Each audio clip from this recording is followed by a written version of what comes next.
What's good, YouTube? Cardfight King here, Aqua Life, baby. You already know how it is. Today, guys, now I'm going to bring you guys my little brother's Draconic Overlord, the Legend deck. He's been really working on this deck and practicing with it a lot. We both, and I, obviously, I help him out and whatnot. I'm his brother, and this deck is very, very good. He went 4-2 with it at our Dynasty Cup. He didn't make top due to the tiebreakers. Same as me, but we're not going to get into that right now. And I played this deck last night at locals, and this deck is just disgusting. This deck, I had control in majority of my game, pretty much majority of all my games. This deck does very well against Link Jokers. It's one of the better standalone decks to fight against Link Jokers, Chaos Breaker and whatnot with. Overall, guys, this deck is just very, very good, and it has one of the best G Guardians in the game. And I'm gonna talk about this G Guardian versus another one, which I think is the best in the game. But yeah, this deck is just powerful. Its Stride deck is very good. The main deck is pretty good, consistent. I mean, there's a lot of good things about this deck, and let's get into it. I'm excited. Alright, guys, so start off the deck. My brother chooses to run Lizard Hero Undu. This is my mom's favorite card for a reason. But this is what you do is you put him into your soul counterblast 1, and you search your deck for an Overlord card and add to your hand at GB1. Shuffle your deck.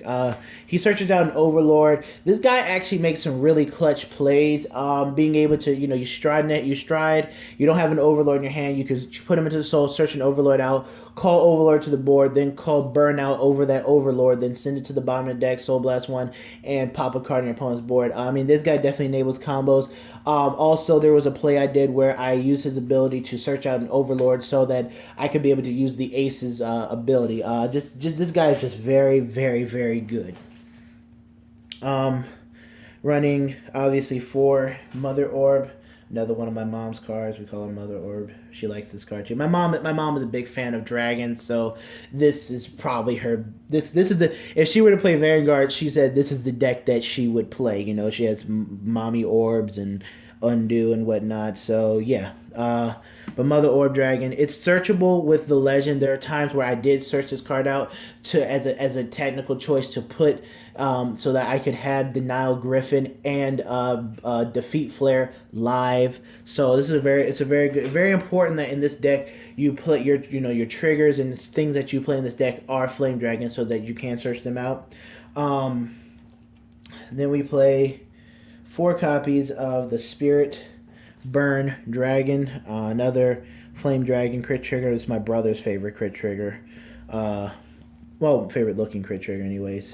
Spirit Burn. And then we have 4 copies of Dragon Knight Jamat. Now, the reason why we're playing Dragon Knight Jamat, despite him not being searchable, is because we use Blade Master Titan, and Titan is a disgusting card. To me, it's the card that Cowgirl has needed for a long time, and Titan is just a nasty card. And when you're on Blade Master Titan, you can use his ability to push into the soul and draw a card, give Titan 5,000 power. So this guy is very, very useful in this deck. There are a lot of situations we can use him, especially as many times as we go into Titan. Come on, bro. And then we run 3 copies of Dragon Claw, 1 copy of Seal Dragon or Peak. Now, the reason why we're running only 3 Dragon Claw Dragons is because he's kind of dead late. He's dead late game. After the early game, he's pretty much dead, and there are situations where we want to put a draw trigger into the soul or something into the soul without having to use up a counterblast. And occasionally sometimes when you draw into him, this card's just a nice free Margle, throw into the soul, 3k to something else. But it's for free. You don't have to counterblast or anything. And this guy's ability is dead pretty much, like I said, dead after the early game. We run 3 copies so we can see him, and he's also a Flame Dragon, so he's searchable as well through the Legend. But again, afterwards, he's really kind of dead. There's not really any threatening grade zeros that are still going to be on the board, pretty much early, mid to late game in a way. But yeah, so this lineup has actually been working out pretty nicely. So we did consider going to 7-5, but right now 8 crits is good. We wanted to go with a more aggressive lineup to pressure opponents with. All right, on to grade 1. All right, another one of my mom's favorite cards, Protect Orb Dragon. It's an unflipping card. You want to unflip.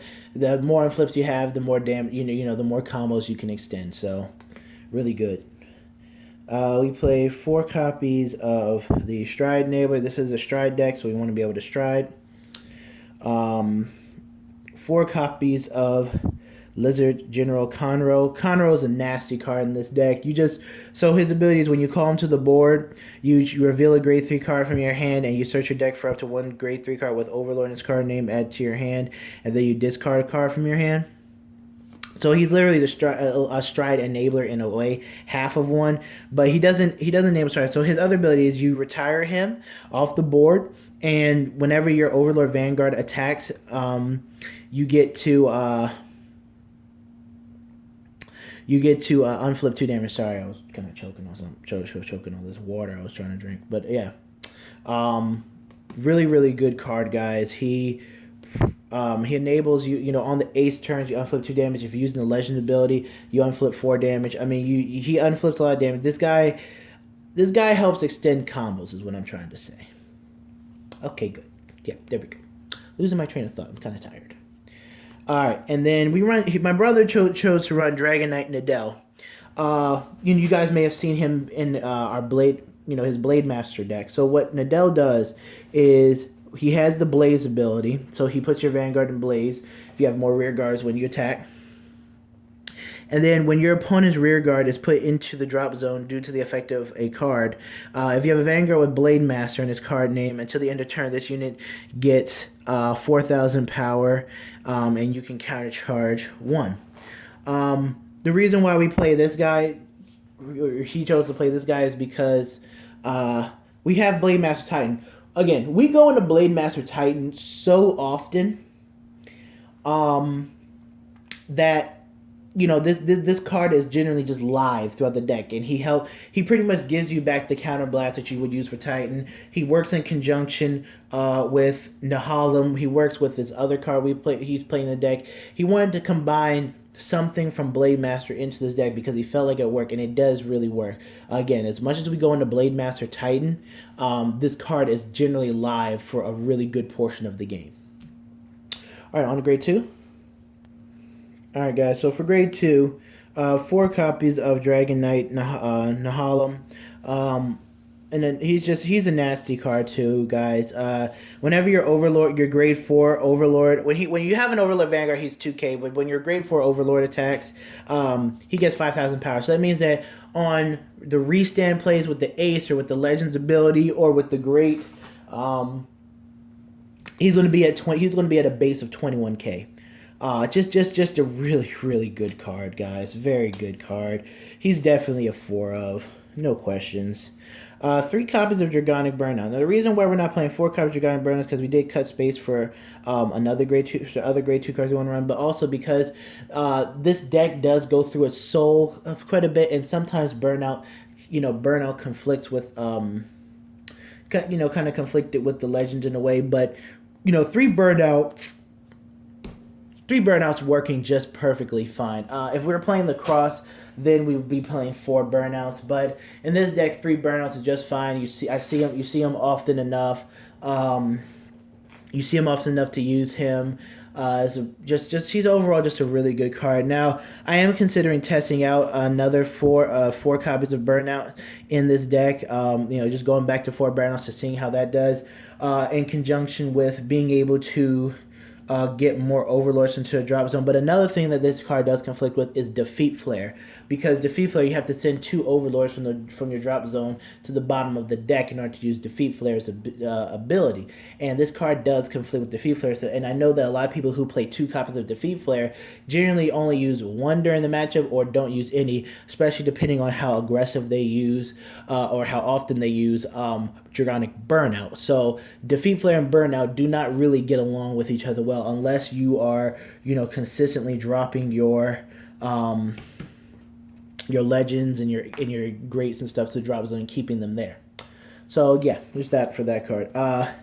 2 copies of Neoflame.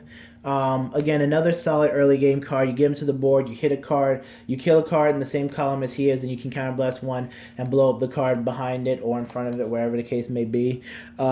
Pretty nice card, but we run just 2 of him more or less because he's the Great's Legion mate. And then my brother is also running 2 copies of Dragon Knight Nadim. Now, Nadim is a nice card, okay? Nadim is a very, very nice card, guys. So what Nadim does is that he also has Blaze, so he also puts your Vanguard in Blaze. But when he attacks a Vanguard, if your Vanguard is blazing, it gets 2,000. So that's a non-GB ability, remember. Also, Nadell is also non-generation break, but that's more for a Blade Master deck in a way. But so he's non-GB for this ability to get to 2,000. So a nice 11k attacker when you're in blazing.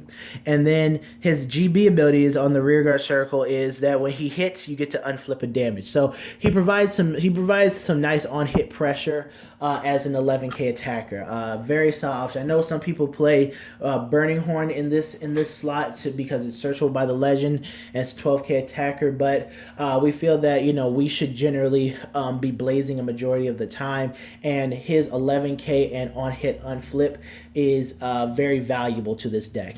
Very good pressure type card. All right, and on to grade 3. All right, guys. So for grade 3, we run 4 copies of Draconic Overlord the Great.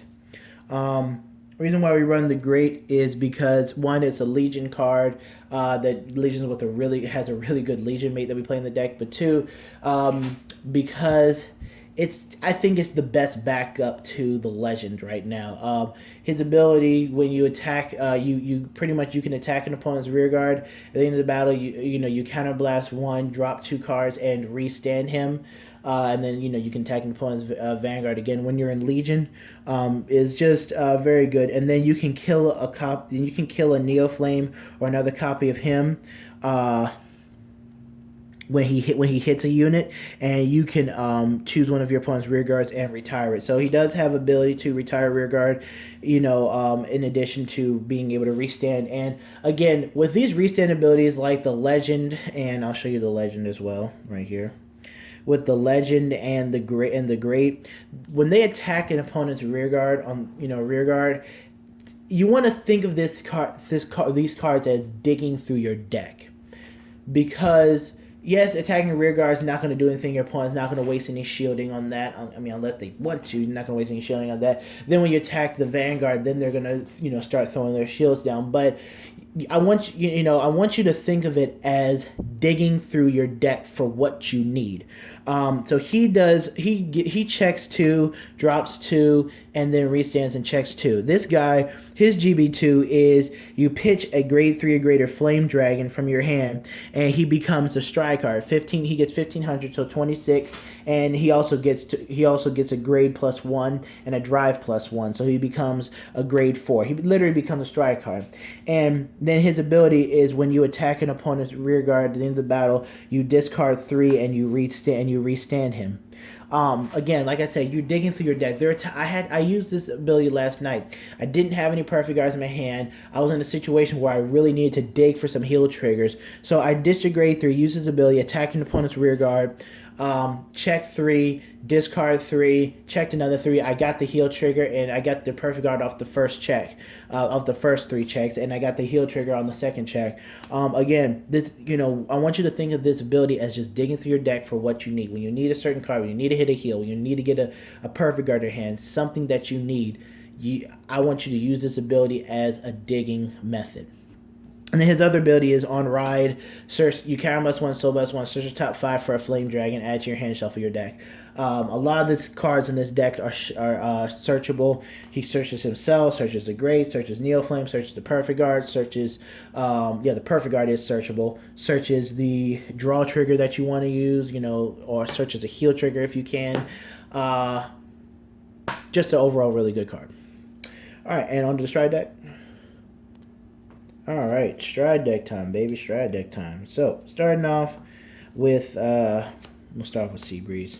Seabreeze, Seabreeze is using this deck in a way, but I really believe that You don't need it needed necessarily, even though it can help in other situations depending on what we have.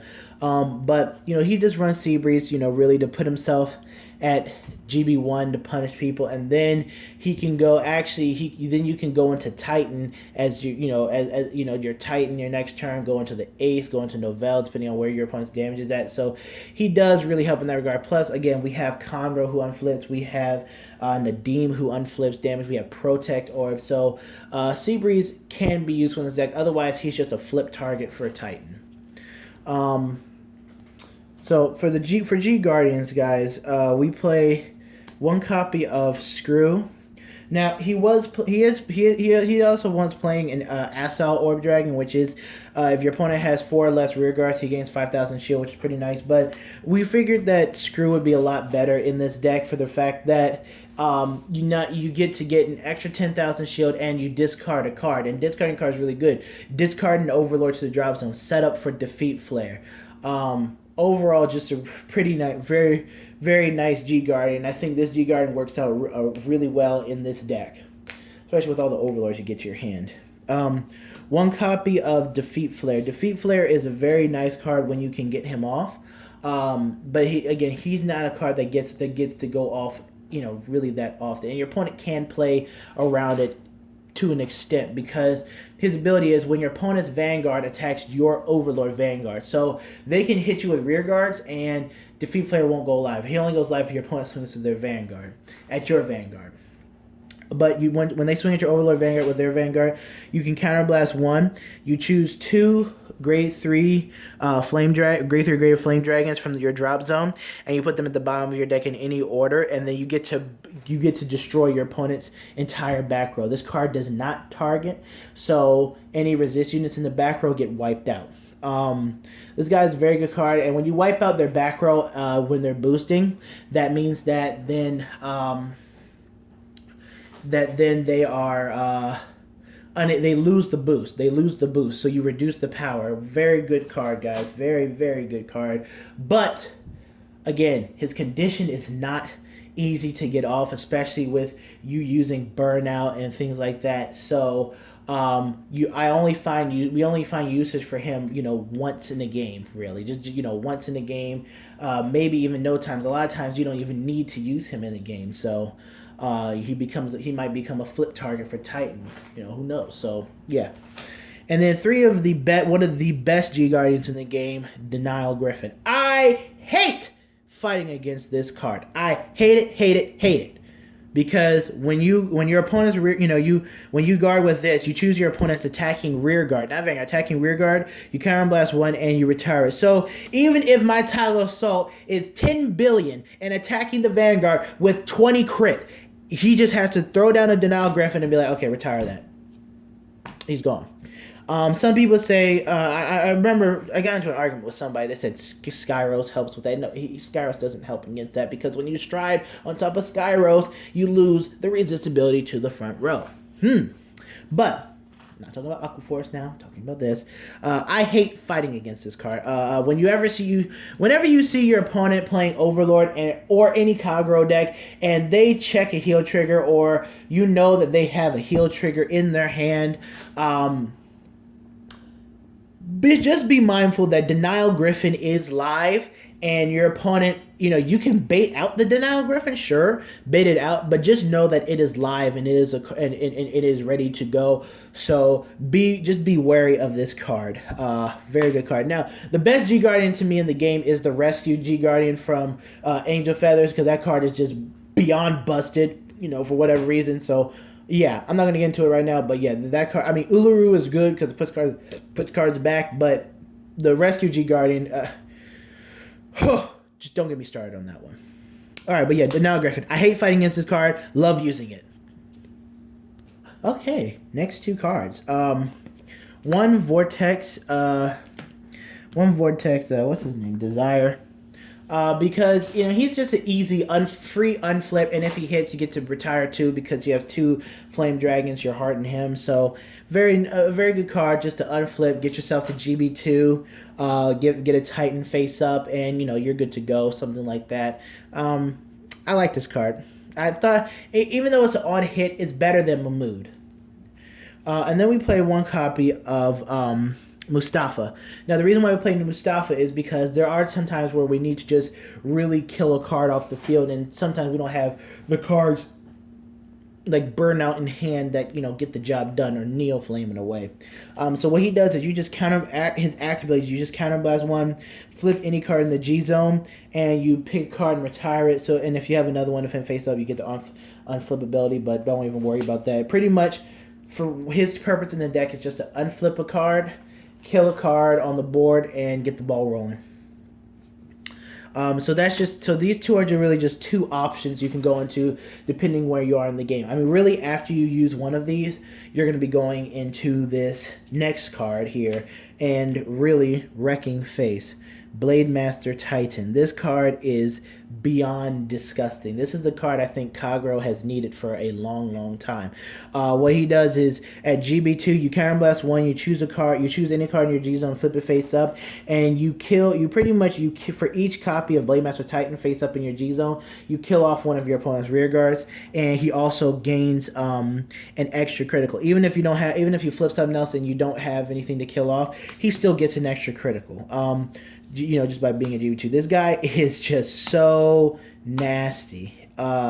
You pressure your opponent mid and late game with this card consistently. I mean, with Nadell, you put Nadell behind him, 11, that's like a 37k right to your opponent's face. I mean, this guy's really good. And then later in the game, the more you have unflipped, going to him, I have 3 unflipped, bam, that's 3 cards you're killing off. He gets an extra crit, and you're looking good. So, really nice card.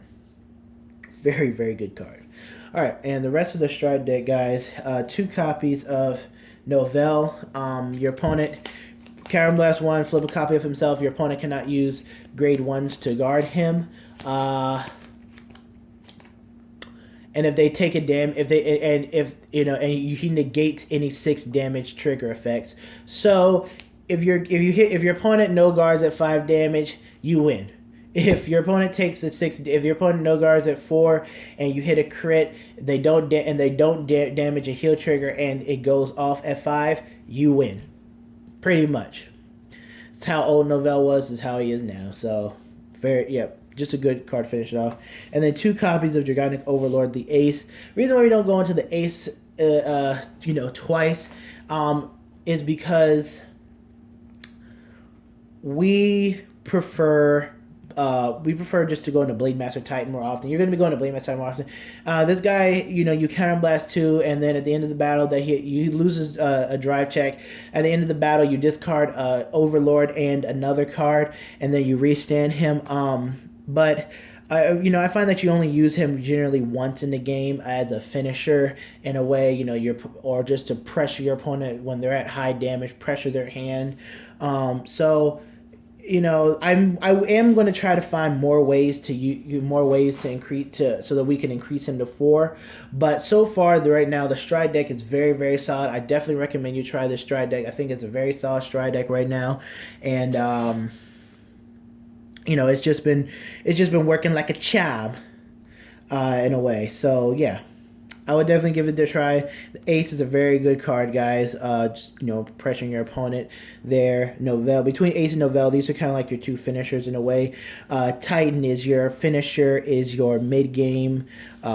He's just too good. So yeah, hope you guys enjoyed deck profile, and what's next, y'all. Time for some Aqua Life, baby. Blue Waves. Let's do it.